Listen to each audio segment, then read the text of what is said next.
مجھے معاف کر دو عریشہ، میں قسم کھاتا ہوں میں نے اس لڑکی کی طرف نظر اٹھا کر بھی نہیں دیکھا۔ یہ سلاخیں، یہ پولیس کی ہتھکڑیاں، یہ میری سچائی کو نگل رہی ہیں۔ تھانے کی تاریک اور سرد کوٹری کے باہر کھڑی عریشہ کا دل اپنے بھائی حماد کی یہ دردناک صدا سن کر خون کے آنسو رو اٹھا۔ حماد کے ہونٹ کانپ رہے تھے اور اس کی آنکھوں میں بے بسی کی وہ تیرگی تھی جو عریشہ کی روح کو زخمی کر رہی تھی۔ باہر بارش کی بوندیں کھڑکی کے سلاخوں سے ٹکرا کر یوں بہہ رہی تھی جیسے آسمان بھی حماد کے آنسوں میں شریک ہو۔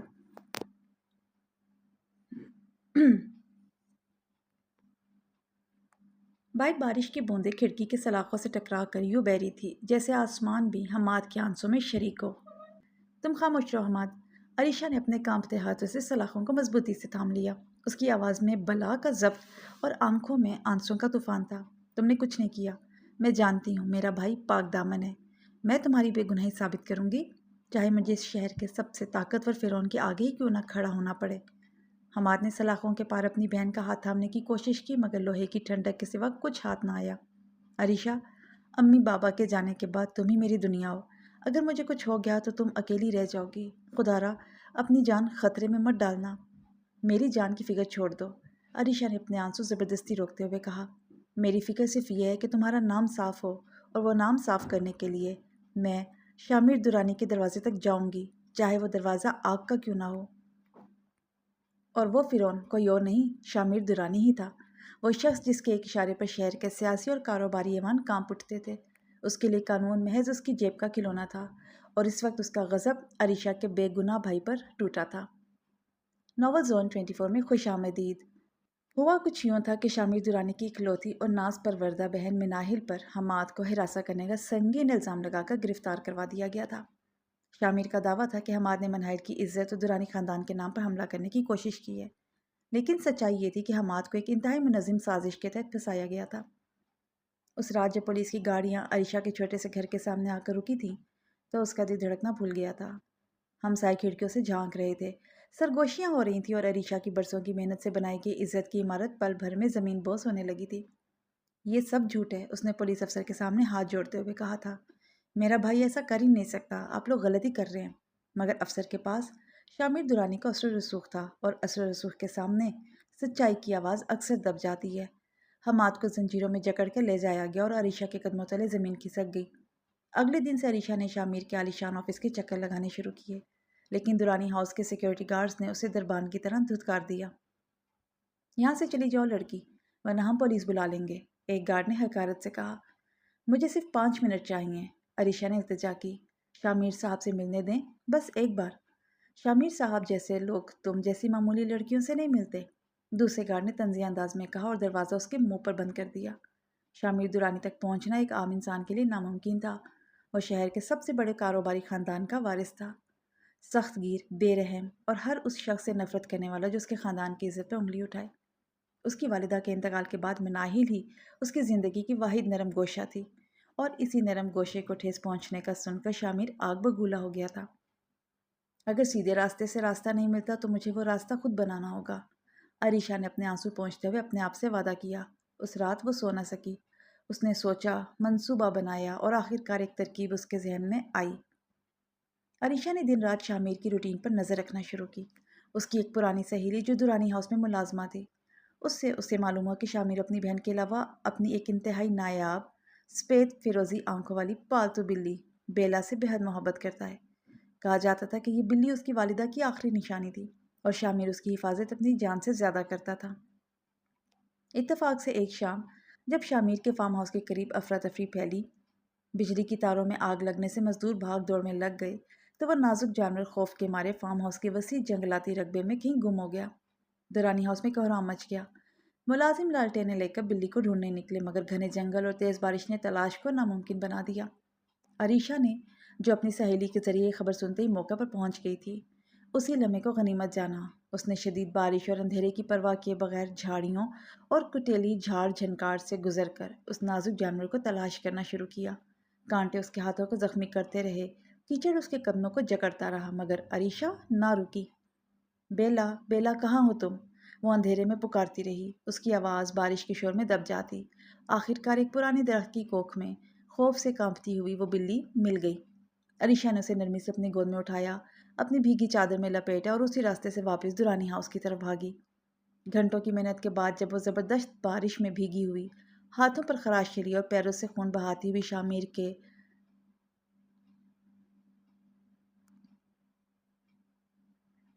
پرسیپشن ہال میں داخل ہوئی تو اس کی گود میں وہ بلی محفوظ موجود تھی۔ ملازمین کی چیخیں گونج اٹھی، مل گئی بیلا، مل گئی۔ شامیر دورانی جو اپنی قیمتی چیز کے ملنے پر حیران تھا، اپنے پرائیویٹ کمرے سے تیزی سے باہر نکلا۔ کالے 3 پیس سوٹ میں ملبوس، پرکشش لیکن خوفناک حد تک سر چہرے والا شامیر جب عریشہ کے سامنے آ کر کھڑا ہوا تو فضا میں ایک عجیب سا سحر اور تناؤ پھیل گیا۔ اس کی نظریں پہلے بلی پر پڑی، پھر اس لڑکی پر جو زخمی حالت میں بھیگی ہوئی مگر پرعزم کھڑی تھی۔ تو تم نے میری بلی ڈھونڈ لی؟ شامیر کی بھاری اور روبدار آواز ہال میں گونجی۔ اس نے آگے بڑھ کر احتیاط سے بیلا کو عریشہ کی گود سے لیا اور ایک ملازمہ کے حوالے کیا۔ پھر اس کی نظریں دوبارہ عریشہ پر جم گئی۔ بولو، کیا انعام چاہیے؟ پیسہ یا کچھ اور؟ عریشہ نے بارش سے بھیگے بالوں کو پیچھے ہٹایا۔ اس کی آنکھوں میں التجا نہیں بلکہ ایک آگ تھی۔ مجھے پیسہ نہیں چاہیے شامیر درانی، مجھے اپنے بھائی حماد کی آزادی چاہیے۔ وہ بے گناہ ہے، اسے چھوڑ دو۔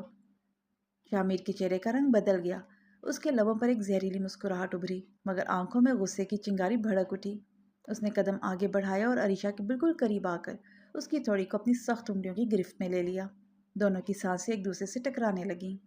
تمہاری یہ جرت اپنے مجرم بھائی کے لیے صفائی دینے میرے سامنے آئی ہو؟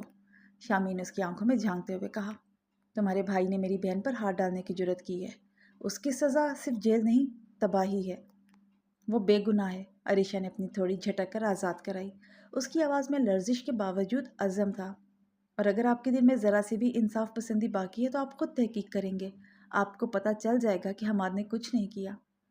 شامیر ایک لمحے کے لیے ساکت رہ گیا۔ اس لڑکی کی آنکھوں میں کوئی جھوٹ نہیں تھا، کوئی مکاری نہیں تھی، صرف ایک بہن کی سچی محبت اور بے پناہ خوف تھا، مگر اس کا غرور اسے پیچھے ہٹنے نہیں دے رہا تھا۔ تحقیق ہو چکی، اس نے سرد لہجے میں کہا، اور فیصلہ بھی۔ اب جاؤ یہاں سے، اس سے پہلے کہ میں اپنے گارڈز کو بلاؤں۔ عریشہ خالی ہاتھ لوٹ گئی، مگر اس کا عزم مزید مضبوط ہو گیا۔ اگلے کئی دن اس نے شہر کے وکیلوں کے دفاتر کے چکر کاٹے، مگر ہر جگہ سے یہی جواب ملا، درانی خاندان کے خلاف کیس لڑنا آسان نہیں، ان کے ہاتھ بہت لمبے ہیں۔ پھر ایک دن ایک انکشاف نے سب کچھ بدل دیا۔ عریشہ کی سہیلی نے اسے بتایا کہ شامیر کی دادی، جو خاندان میں بہت عزت کی نگاہ سے دیکھی جاتی تھی، انہوں نے ایک شرط رکھی تھی، اگر مناہل کی عزت پر آنچ آئی ہے تو اس کا کفارہ صرف نکاح کی صورت میں ادا ہو سکتا ہے، تاکہ خاندان کی عزت پر لگا داغ دھل جائے۔ یہ ایک پرانی دقیانوسی روایت تھی جسے شامیر کی دادی نے زندہ رکھا ہوا تھا۔ جب یہ بات شامیر تک پہنچی کہ عریشہ ہی وہ لڑکی ہے جس نے بیلا کو ڈھونڈا تھا اور جو حماد کی بہن بھی ہے، تو اس کے ذہن میں ایک بھیانک مگر منافع بخش منصوبہ جنم لے چکا تھا۔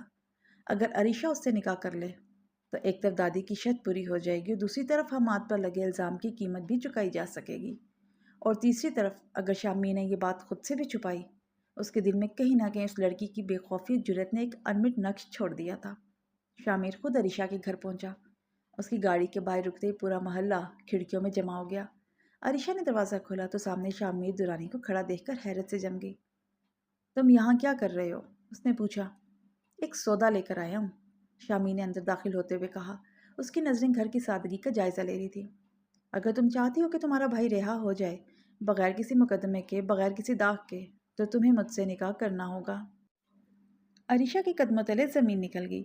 کیا؟ یہ کیسا سودا ہے؟ یہی واحد راستہ ہے، شامیر نے بے رحمی سے کہا۔ میری دادی کی شرط بھی پوری ہو جائے گی اور تمہارا بھائی آزاد، ورنہ یاد رکھو میرے وکیل اتنے مضبوط ثبوت گھڑ سکتے ہیں کہ حماد کی عمر جیل میں گزرے گی۔ یہ بلیک میلنگ ہے، عریشہ چیخ اٹھی۔ اس کی آنکھوں میں غصے اور بے بسی کے آنسو بھر آئے۔ اسے جو نام دینا چاہو دے دو۔ شامیر بے حسی سے مڑا اور دروازے کی طرف چل دیا۔ کل شام تک فیصلہ کر لینا، میرے پاس زیادہ صبر نہیں۔ اس رات عریشہ نے حماد سے ملاقات کی۔ اس نے اپنے بھائی کو سب کچھ سچ سچ بتا دیا۔ حماد کی آنکھوں میں دہشت اتر آئی۔ نہیں عریشہ، تم اپنی زندگی برباد نہیں کر سکتی میرے لیے۔ میں سچ کے لیے لڑوں گا، جیل میں رہ لوں گا، مگر تمہیں اس ظالم کے حوالے نہیں ہونے دوں گا۔ اور اگر عدالت نے تمہیں سزا سنا دی، عریشہ نے اپنے بھائی کا ہاتھ تھامتے ہوئے پوچھا۔ اس کی آواز میں درد اور محبت کی وہ آمیزش تھی جو صرف ایک بہن کی آواز میں ہو سکتی ہے۔ میں امی ابا سے کیا وعدہ کر کے آئی تھی حماد، کہ میں تمہاری حفاظت کروں گی ہر قیمت پر۔ اب مجھے یہ قیمت چکانے دو۔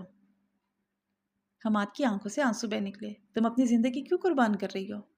کیونکہ محبت قربانی مانگتی ہے، عریشہ نے دھیمی آواز میں کہا، اور بہن بھائی کا رشتہ سب سے پاکیزہ محبت ہے۔ اگلے دن عریشہ نے اپنا فیصلہ سنا دیا۔ نکاح کی تقریب کوئی خوشیوں بھری تقریب نہیں تھی، یہ ایک سرد، رسمی اور دل دہلا دینے والا لمحہ تھا۔ نہ پھول تھے، نہ گیت، نہ دعائیں دینے والے مہمان، صرف ایک قاضی، چند گواہ اور دو ایسے دل جو ایک دوسرے سے نفرت اور خوف کی زنجیر میں بندھ رہے تھے۔ جب قاضی نے ایجاب و قبول کے الفاظ کہے، عریشہ کی آواز کانپ رہی تھی اور اس کی آنکھوں سے آنسو بے اختیار بہہ رہے تھے۔ شامیر کا چہرہ پتھر کی طرح بے تاثر تھا، مگر اس کی مٹھیاں بھینچی ہوئی تھی، گویا وہ خود بھی اپنے فیصلے کے بوجھ تلے دبا جا رہا ہو۔ نکاح کے بعد جب عریشہ کو دورانی حویلی میں لایا گیا تو حویلی کی شان و شوکت نے اسے مزید اجنبی اور تنہا محسوس کرایا۔ مناہل جو اپنے بھائی کے فیصلے سے خوش نہیں تھی، اس نے عریشہ کو حقارت بھری نظروں سے دیکھا۔ تم جیسی معمولی لڑکی دورانی خاندان کی بہو نہیں بن سکتی، اس نے سرگوشی میں کہا، مگر عریشہ کے کانوں تک وہ الفاظ صاف پہنچے۔ اس رات شامیر کے کمرے کے باہر کھڑی عریشہ کا دل زور زور سے دھڑک رہا تھا۔ جب وہ اندر داخل ہوئی، شامیر کھڑکی کے پاس کھڑا باہر بارش کو دیکھ رہا تھا۔ اس کی پشت عریشہ کی طرف تھی۔ مجھ سے کوئی توقع مت رکھنا، اس نے بغیر مڑے کہا۔ اس کی آواز میں سرد مہری تھی۔ یہ نکاح صرف ایک معاہدہ ہے، محبت نہیں۔ تم اس کمرے میں سو سکتی ہو، مگر میرے دل میں تمہارے لیے کوئی جگہ نہیں ہے۔ عریشہ نے اپنے آنسو ضبط کیے۔ مجھے بھی آپ کے دل میں جگہ نہیں چاہیے شامیر صاحب، مجھے بس اتنا چاہیے کہ آپ اپنی بات پر قائم رہیں اور میرے بھائی کو رہا کر دیں۔ شامیر نے مڑ کر اسے دیکھا۔ اس کی آنکھوں میں کچھ ایسا تھا جسے وہ خود بھی سمجھ نہیں پا رہا تھا۔ کل صبح تک حماد آزاد ہو جائے گا، میں اپنی بات کا پکا ہوں۔ اگلی صبح جیسا کہ وعدہ کیا گیا تھا، حماد کو رہا کر دیا گیا۔ عریشہ اپنے بھائی سے ملنے دوڑی۔ دونوں بہن بھائی ایک دوسرے کے گلے لگ کر آنسو بہانے لگے۔ تم نے میرے لیے کتنی بڑی قربانی دی عریشہ، حماد نے روتے ہوئے کہا۔ تم آزاد ہو، یہی میرے لیے کافی ہے، عریشہ نے اپنے بھائی کے آنسو پونچھتے ہوئے کہا، مگر اس کے دل میں ایک نئی جنگ شروع ہو چکی تھی۔ دورانی حویلی میں رہنے کی جنگ، ایک ایسے شخص کے ساتھ جو اس سے نفرت کرتا تھا اور جس گھر میں ہر کوئی اسے حقیر سمجھتا تھا۔ دن گزرتے گئے۔ عریشہ نے حویلی کے سرد ماحول میں اپنی جگہ بنانے کی کوشش کی۔ اس نے کبھی شکایت نہ کی، کبھی احتجاج نہیں کیا۔ اس کی خاموش وقار اور محنت نے آہستہ آہستہ ملازمین کا دل جیتنا شروع کر دیا۔ حویلی کی پرانی خان سامہ بی جمیلہ سب سے پہلے اس کی طرف مائل ہوئی۔ بیٹی تم اتنی تکلیف کیوں برداشت کر رہی ہو؟ ایک دن بی جمیلہ نے پوچھا جب عریشہ کچن میں چپکے سے کھانا بنانے میں ان کی مدد کر رہی تھی۔ کیونکہ محبت اور صبر ہی وہ ہتھیار ہے جن سے پتھر بھی پگھل جاتے ہیں، عریشہ نے مسکرا کر جواب دیا، حالانکہ اس کی آنکھوں میں چھپا درد بی جمیلہ سے پوشیدہ نہ رہ سکا۔ شامیر جو ہر رات دیر سے حویلی لوٹتا، آہستہ آہستہ عریشہ کی موجودگی کو محسوس کرنے لگا۔ کبھی وہ دیکھتا کہ عریشہ اس کی پسندیدہ چائے بغیر کہے تیار کر دیتی، کبھی وہ محسوس کرتا کہ اس کے کمرے کی کتابیں ترتیب سے رکھی ہوئی ہیں، کبھی بیلا کو عریشہ کی گود میں مطمئن بیٹھا پاتا۔ یہ چھوٹی چھوٹی باتیں اس کے پتھر جیسے دل میں دراڑیں ڈالنے لگی، مگر اس کا غرور اسے یہ ماننے نہیں دے رہا تھا۔ ایک رات جب شامیر تیز بخار میں مبتلا ہوا اور بے ہوشی کی حالت میں بڑبڑا رہا تھا، عریشہ نے ساری رات جاگ کر اس کی تیمارداری کی۔ اس نے اپنے ہاتھوں سے اس کی پیشانی پر ٹھنڈی پٹیاں رکھی، دوائی دی، اور جب صبح شامیر کی آنکھ کھلی تو اس نے عریشہ کو اپنے سرہانے تھکن سے چور مگر مطمئن بیٹھے پایا۔ تم رات بھر یہاں بیٹھی رہیں؟ اس نے حیرت سے پوچھا۔ آپ کی طبیعت خراب تھی، عریشہ نے سادگی سے جواب دیا۔ کوئی بھی انسان ایسے میں تنہا نہیں چھوڑا جاتا، چاہے وہ دشمن ہی کیوں نہ ہو۔ شامیر کے دل میں کچھ ٹوٹنے لگا۔ اس نے پہلی بار غور سے عریشہ کی آنکھوں میں دیکھا۔ ان آنکھوں میں نفرت کا کوئی نشان نہیں تھا، صرف ایک عجیب سی ممتا اور خلوص تھا۔ اسی دوران مناہل کی زندگی میں ایک نیا کردار داخل ہوا، فارس، ایک خوش شکل مگر چالاک نوجوان جو مناہل کی سہیلی کے بھائی کے طور پر متعارف ہوا تھا۔ فارس نے مناہل کے دل میں جگہ بنانا شروع کر دی، مگر اس کے ارادے صاف نہیں تھے۔ حقیقت میں فارس ہی وہ شخص تھا جس نے حماد پر جھوٹا الزام لگوایا تھا۔ اصل کہانی یوں تھی کہ فارس حماد کے کاروباری حریف کا آدمی تھا۔ حماد کی چھوٹی سی فیکٹری شہر میں تیزی سے ترقی کر رہی تھی اور فارس کے آنکھوں سے برداشت نہیں کر پا رہے تھے۔ فارس نے مناہل کو اپنے جال میں پھنسایا، اسے ایک پارٹی میں لے گیا جہاں حماد بھی موجود تھا، اور پھر ایسے حالات پیدا کیے کہ حماد بے قصور ہوتے ہوئے بھی مجرم نظر آنے لگا۔ مناہل خود بھی نہیں جانتی تھی کہ وہ فارس کے ہاتھوں استعمال ہو رہی ہے۔ ایک دن دورانی حویلی کے باغ میں عریشہ نے حادثاتی طور پر فارس اور اس کے ایک ساتھی کی گفتگو سن لی۔ سب کچھ منصوبے کے مطابق ہوا۔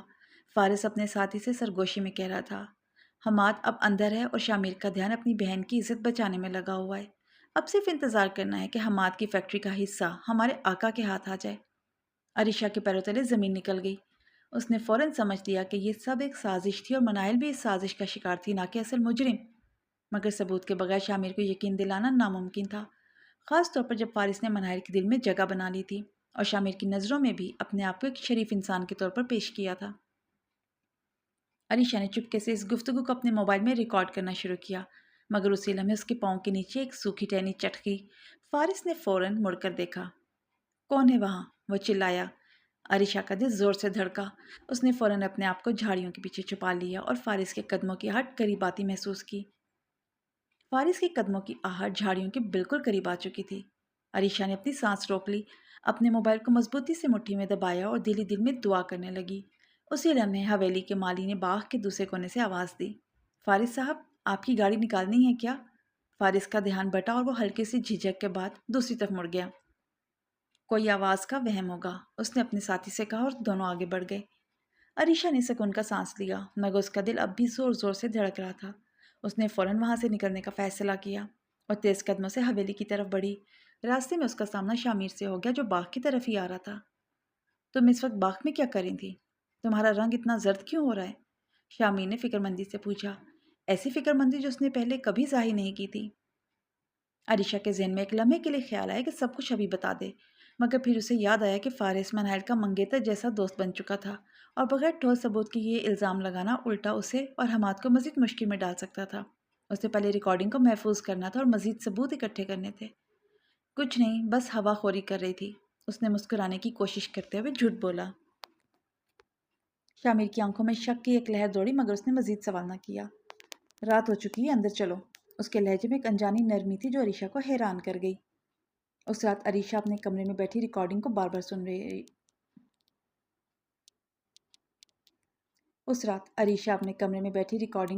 سنتی رہی۔ آواز واضح نہیں تھی، مگر اتنی ضرور تھی کہ کوئی ماہر اسے بہتر بنا کر ثبوت کے طور پر پیش کر سکے۔ اسے صرف ایک ہی شخص پر بھروسہ تھا جو ایسی مہارت رکھتا تھا، اس کا پرانا کالج کا دوست دانیال، جو اب فورینسک لیب میں کام کرتا تھا۔ اگلے دن عریشہ نے بہانہ بنا کر حویلی سے نکلنے کی اجازت مانگی۔ میں اپنی سہیلی سے ملنے جانا چاہتی ہوں، اس نے دروازے پر کھڑے گارڈ سے کہا، مگر شامیر جو اوپر کی منزل سے یہ منظر دیکھ رہا تھا، اس نے فیصلہ کیا کہ وہ خود اسے چھوڑ کر آئے گا۔ میں ڈرائیور کو بھیج دیتا ہوں، اس نے نیچے آتے ہوئے کہا۔ ضرورت نہیں، عریشہ نے جلدی سے کہا، اس کی گھبراہٹ چھپ نہ سکی۔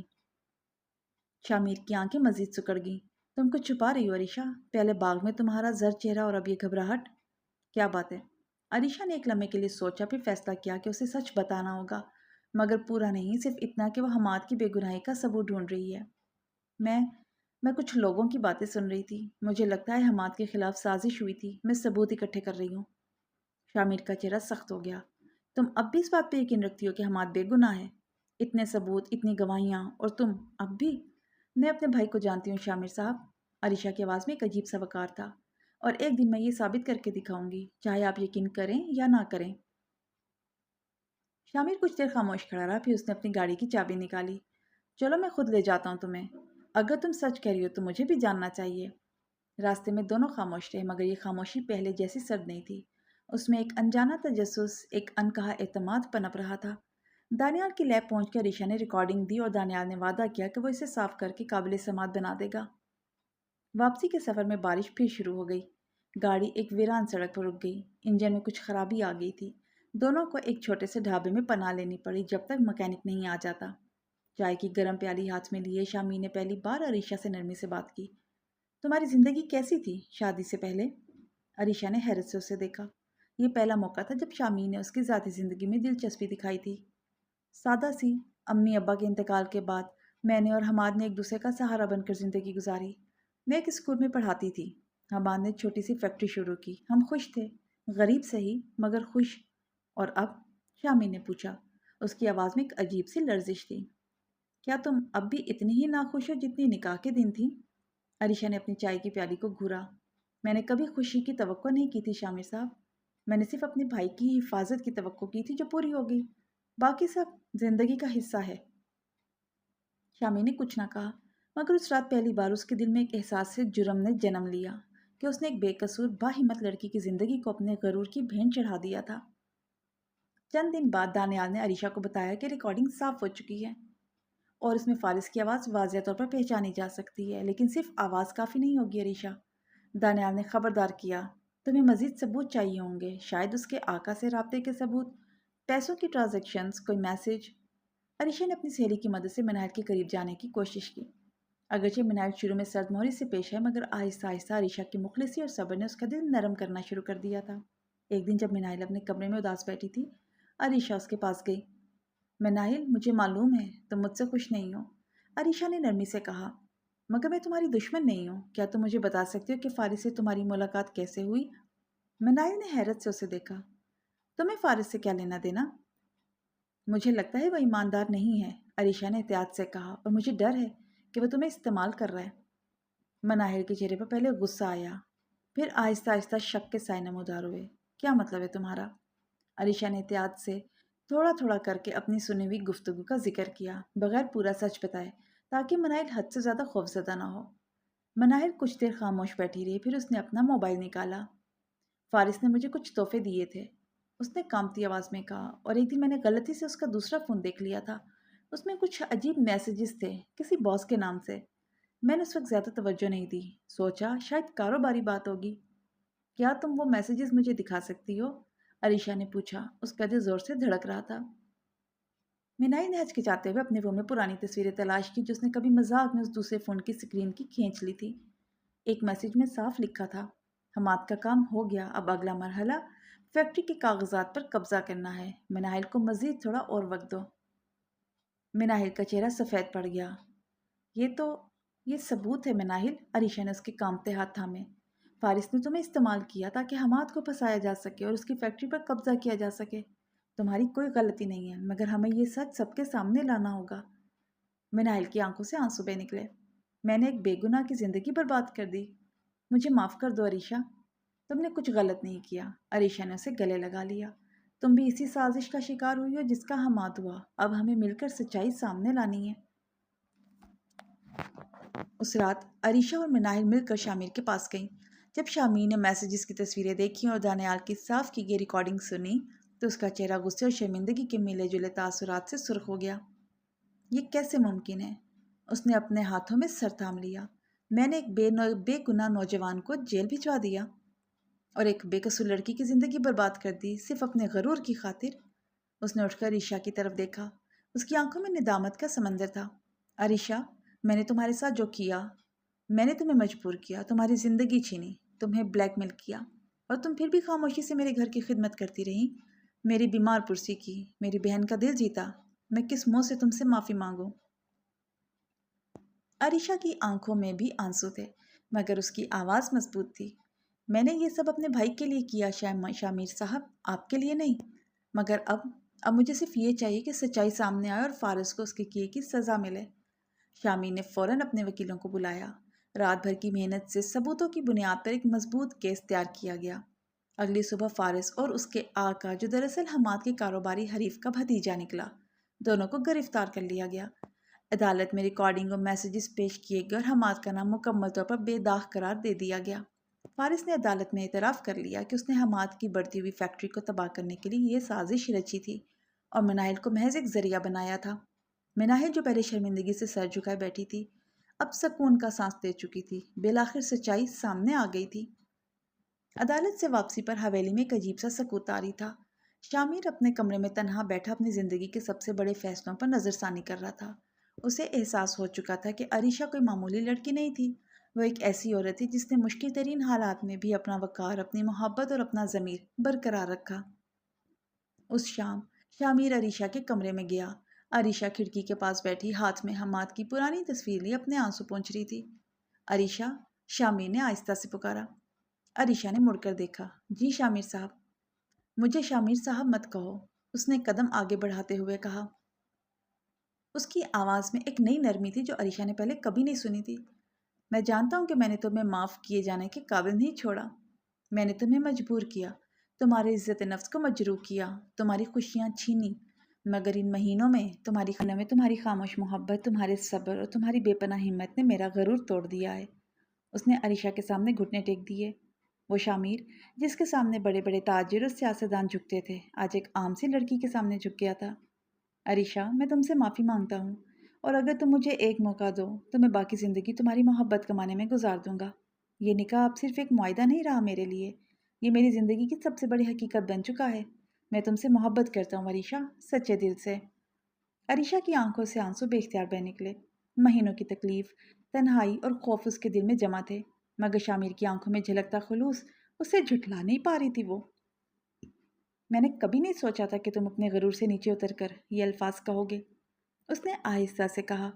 مجھے بھی تسلیم ہے شامیر کہ ان مہینوں میں، تمہاری بیماری کی راتوں میں، تمہارے چھوٹے چھوٹے خیال رکھنے کے انداز میں میرا دل بھی کہیں نہ کہیں تمہاری طرف مائل ہو گیا تھا۔ میں نے اسے ہمیشہ دبانے کی کوشش کی کیونکہ مجھے ڈر تھا کہ یہ صرف ایک طرفہ محبت ہوگی۔ شامیر نے اٹھ کر عریشہ کا ہاتھ تھام لیا۔ اس کی آنکھوں میں آنسو اور محبت کی وہ چمک تھی جو کبھی کسی نے اس کے چہرے پر نہیں دیکھی تھی۔ تو کیا اب یہ رشتہ سے مجبوری نہیں رہے گا؟ کیا اب یہ محبت کی زنجیر بن سکتا ہے، اعتبار کی زنجیر؟ عریشہ نے مسکراتے ہوئے اپنا سر اس کے کندھے پر رکھ دیا۔ ہاں شامیر، اب یہ زنجیر مجبوری کی نہیں، محبت اور اعتبار کی ہے۔ مہینوں بعد دورانی حویلی میں ایک نئی رونق تھی۔ حماد کی فیکٹری جو تباہی کے دہانے پر پہنچ چکی تھی، شامیر کی مدد سے دوبارہ کھڑی ہو چکی تھی۔ مناہر نے اپنی زندگی کا سبق سیکھ لیا تھا اور اب ایک سمجھدار، پختہ لڑکی بن چکی تھی۔ فارس اور اس کے ساتھی قانون کی گرفت میں تھے، اپنی اپنی سازشوں کی سزا بھگت رہے تھے۔ عریشہ اور شامیر کا رشتہ، جو کبھی الزام، مجبوری اور نفرت کی بنیاد پر قائم ہوا تھا، اب باہمی احترام، سمجھ اور گہری محبت میں بدل چکا تھا۔ ایک شام جب دونوں حویلی کے باغ میں اسی جگہ کھڑے تھے جہاں کبھی عریشہ نے بارش میں بھیگ کر بیلا کو ڈھونڈا تھا، شامیر نے عریشہ کا ہاتھ تھاما۔ یاد ہے تم نے مجھ سے کہا تھا کہ تمہیں میرے دل میں جگہ نہیں چاہیے؟ شامیر نے مسکراتے ہوئے پوچھا۔ ہاں یاد ہے، عریشہ نے شرمیلی مسکراہٹ کے ساتھ جواب دیا۔ مگر اب تم میرے دل کی ملکہ ہو عریشہ، اس نے اس کے ہاتھوں کو چوما۔ اور میں وعدہ کرتا ہوں باقی زندگی تمہیں وہ محبت، عزت اور اعتماد دوں گا جس کی تم حقدار ہو، نہ کوئی مجبوری، نہ کوئی سودا، صرف خالص محبت۔ بیلا جو ان کے پیروں کے پاس بیٹھی تھی، اس نے آہستہ سے میاؤں کیا، گویا وہ بھی اس محبت بھری کہانی کی گواہ بن رہی ہو۔ آسمان پر شام کا سورج غروب ہو رہا تھا اور اس کی سنہری کرنیں عریشہ اور شامیر کے چہروں پر پڑ رہی تھی، دو ایسے دل جو الزام و انتقام کی تاریک راستوں سے گزر کر بالآخر محبت اور اعتبار کی روشنی میں مل چکے تھے۔ کہانی اگر پسند آئی ہو تو کامنٹ میں اپنا فیڈ بیک ضرور دیں اور چینل کو سبسکرائب کرنا ہرگز مت بھولیں۔